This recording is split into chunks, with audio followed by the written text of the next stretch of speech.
The wind scattered golden leaves across the streets of Manhattan as Idris Kamara strolled past rows of quiet brownstones. Dressed sharply in a tailored jacket, pressed slacks, and polished shoes, he moved with the easy calm of a man used to walking alone through any city, day or night. He had just left his friend Claire's apartment. She was a professor at Columbia, and now made his way back to his car parked near Central Park. Poetry book in hand, headphones in his ears, Idris was at peace, until he wasn't. The patrol car crept behind him, silent as a shadow.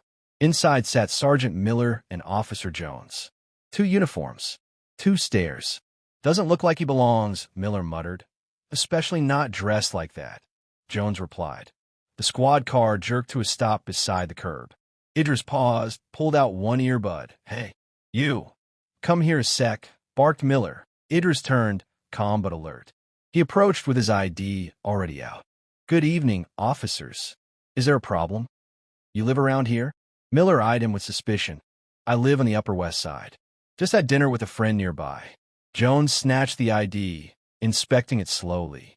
What do you do? Consulting international markets. Miller scoffed. And that's why you're wearing a $2,000 coat? Idris didn't answer that. His fingers tightened around his book. He'd seen this play before. You giving me attitude? Miller stepped forward, and suddenly Idris was spun around, cuffed against the car. His book hit the sidewalk, pages flapping open. This is unlawful, Idris said tightly. Tell it to your lawyer, Jones muttered, frisking him. Nothing. They shoved him into the back of the car. Inside, Idris stared out the window. The blur of city lights felt surreal. He exhaled slowly, the handcuffs biting his wrists. Still, he said nothing until Jones opened his mouth again. What? You gonna call your congressman? Maybe the president. Idris turned, his eyes calm and sharp. Not quite, but close. Jones laughed. Who you calling, Batman? My brother, Idris said flatly. The Attorney General of the United States. The silence hit like a brake slam. You're full of it, Miller muttered. Give me your phone, Idris said, wrists still behind his back. Miller hesitated, then shoved his personal cell at him. Make it quick. Awkwardly, Idris dialed a number from memory. No, answered. He tried again. This time it connected. Marcus. They got me. Central Park. Again. Silence on the line. Then a cold, steady voice. Don't move. Click, Miller snorted. So now what? Idris looked him straight in the eyes. Now you wait.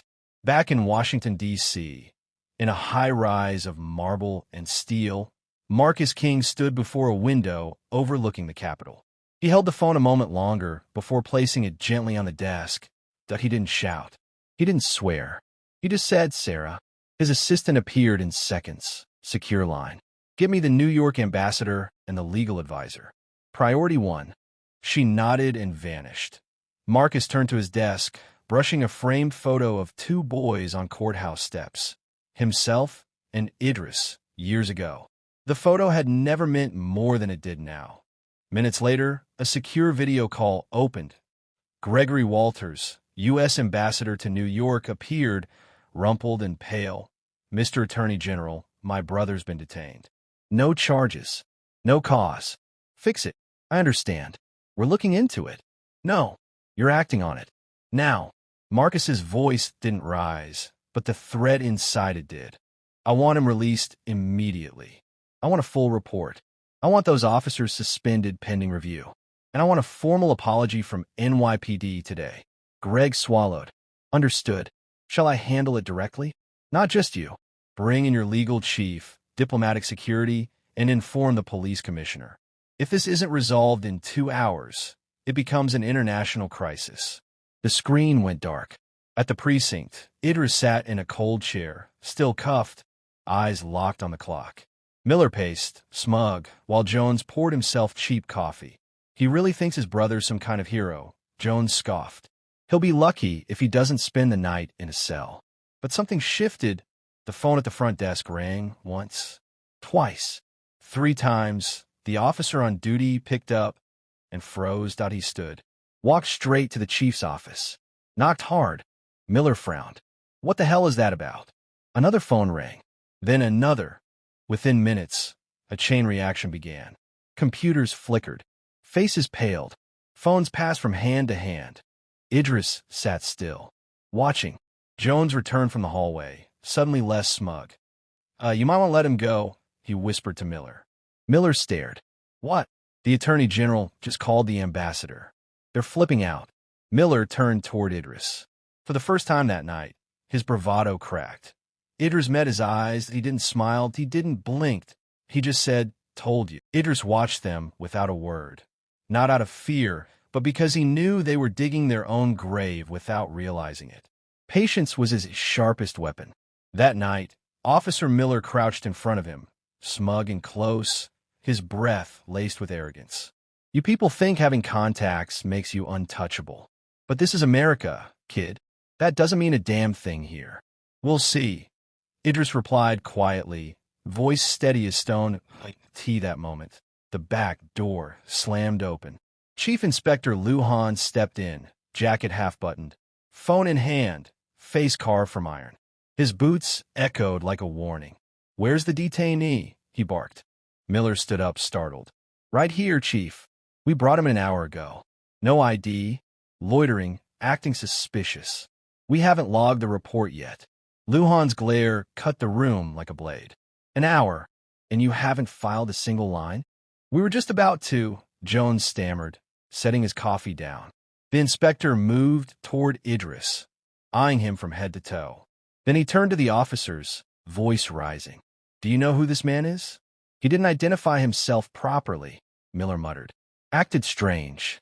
"Strange," Lujan repeated with a bitter chuckle. "I just got a call from HQ. Also one from the U.S. Embassy. You want to know who this man is?" The room froze. Typing stopped. Agents leaned forward. "This man," Lujan said, gesturing toward Idris, "is the brother of the Attorney General of the United States. He's also a senior advisor to the United Nations, with partial diplomatic immunity on U.S. soil. Did you know that?" Miller paled. Jones looked sick. A thick silence filled the room. "You made an unjustified arrest based on racial profiling," Lujan thundered. "Do you have any idea what you've done?" Miller opened his mouth, but nothing came out. Idris allowed himself a small, subtle smile. Not of pride, of justice. Lujan turned to him.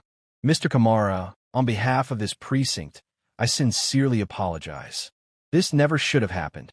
"Not to me, Inspector," Idris said calmly. "To those without a brother overseas to defend them." Silence again. This one stung. Then the desk phone rang, sharp, loud, urgent. The red line. Marquez, the night desk officer, picked it up with a bored gesture, but his back straightened like lightning struck when he heard the voice. Yes, sir, Undersecretary," he said, visibly shaken. Everyone stared. Marquez's face drained. He nodded, gulped, and slowly hung up. "Chief," he called. "Direct order from the department. Immediate release of Mr. Idris Kamara. High-level clearance. State Department and U.S. Embassy involved." Lujan nodded once. No questions. He knew when a situation was no longer in his hands. "Miller, Jones," he said, voice low. "Remove the cuffs. Now." Pale, silent, Miller approached with the key. The metallic click of the handcuffs, unlocking, sounded like a gunshot in the silence. Idris rubbed his wrists. He didn't speak. He didn't need to. "Who the hell is this guy?" Jones whispered, the younger agent, scanning records on his computer, looked up, awestruck. "He's spoken at the UN, has an honorary chair at Cambridge, and advises European governments on peace diplomacy. He's global." Miller slumped into a chair, defeated. The room felt suffocating. Lujan approached Idris with a shadow of remorse. "We're taking immediate action. I can't express. I don't want your rehearsed regrets." Idris interrupted. "Look at what you've done. This wasn't a mistake. It was a reflection. I wasn't arrested for what I did, but for what I look like." At the back, someone murmured, "He's right." Lujan gave a small, solemn nod. "I know." Idris picked up his coat. Every movement calm, deliberate. He slipped it on, adjusted the collar, and walked toward the door. All eyes followed him, not because of his titles, but because he'd shown them their worst selves without raising his voice. At the exit, he paused. "Remember this the next time you stop someone like me, because next time, there might not be a phone call to save you." And he walked out. Nobody spoke for a long while. Only the flicker of a dying fluorescent bulb broke the silence. Outside, the rain began, a soft drizzle tapping the windows, as if the sky itself wanted to cool the fire left behind. Then, the low growl of a luxury car engine stopped outside. Two men entered, black suits, briefcases. One held a leather folder. The other carried a sealed diplomatic pouch. "Evening," said the taller one, flashing State Department ID. "John Erickson, U.S. Consulate. This is Michael Tan, diplomatic liaison. We're here for Mr. Kamara. He's already been released," Lujan said, voice still hoarse. "Still," Tan said, placing documents on the desk. "Here's his verified diplomatic status, identity confirmation, and a formal note from the Department of Justice." As Lujan accepted the documents with trembling fingers, he realized this wasn't just about one man. It was about all the ones they'd never called back for.